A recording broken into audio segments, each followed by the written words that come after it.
Is the Netflix original series The Irregulars retconning the entire world of Sherlock Holmes? Or is it just a facet we've not yet seen of the super sleuth? Also, and probably more importantly, is it worth the binge?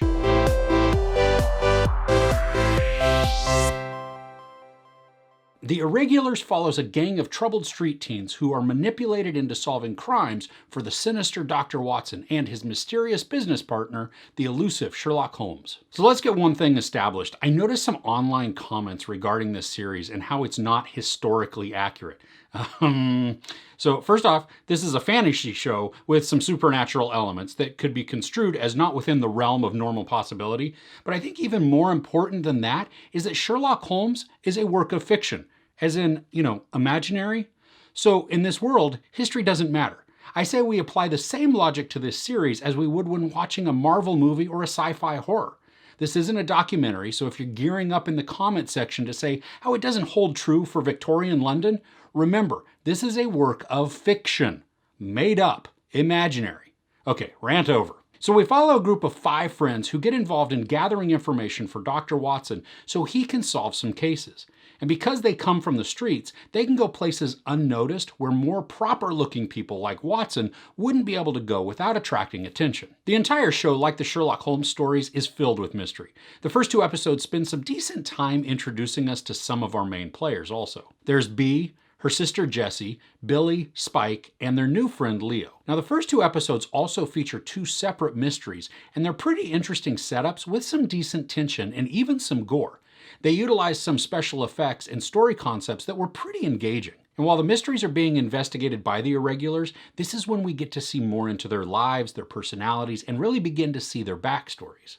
One thing that I thought was pretty bad though in these first 2 episodes is the conveniences to solve the cases. We get a bunch of setup, some intrigue, and then it's almost like the heroes just stumble upon the culprit and the case is solved. It's rushed, and as far as a mystery series goes, it's a weak start. Luckily, that's not all that's going on though. There are some horror elements taking place that are establishing what will become the larger overarching storyline. Episode 3 breaks from the conveniences and plays out much better in terms of trying to solve a mystery. This also gives way more insight into that larger case, and I think this is where the series really finds its stride and picks up the tension and urgency that it will try to carry through the rest of the episodes. Now there are still some minor conveniences that come into play during the series, but they're not nearly as blatant as in those 2 opening episodes. You will probably also find this predictable in many spots. And that didn't totally affect my overall feeling for the show because I had become invested in the characters and I wanted to see how the whole thing would finally play out. And I like the different aspects that our characters bring.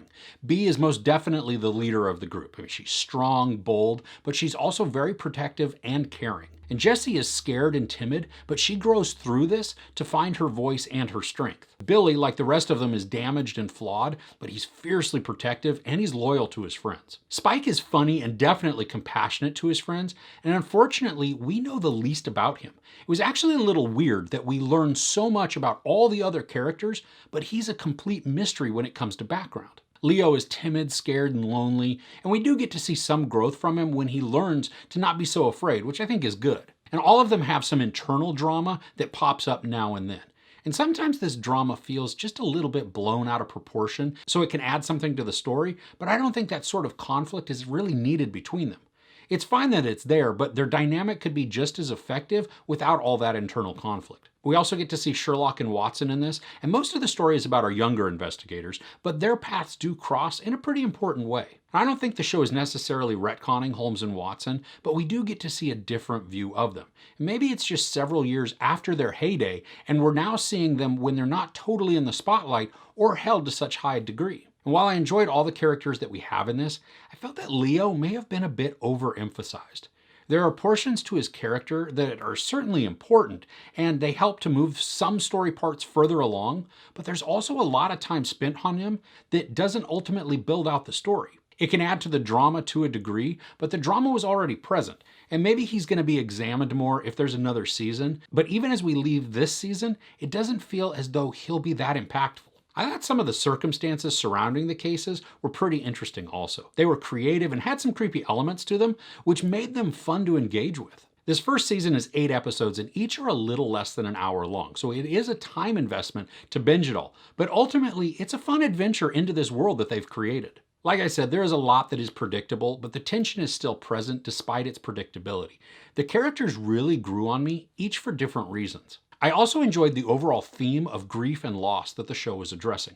Just about every episode dealt with these and did so pretty effectively. I like that it's not just a one and done type of thing with examining grief and loss. We watch our characters delve into many different facets of those emotions, and I really enjoyed the different perspectives that are shown when it comes to acceptance and healing. So this is a fun escape with some mystery and characters that can grow on you, and despite the predictability of many of the storylines, the characters and themes play out well and they create an engaging world. There's no sex, some nudity, a lot of profanity, and a bunch of violence.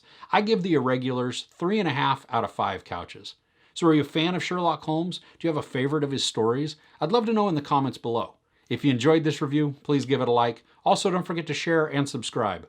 I'm Chris. This is Movies and Munchies. Thanks for couching with me.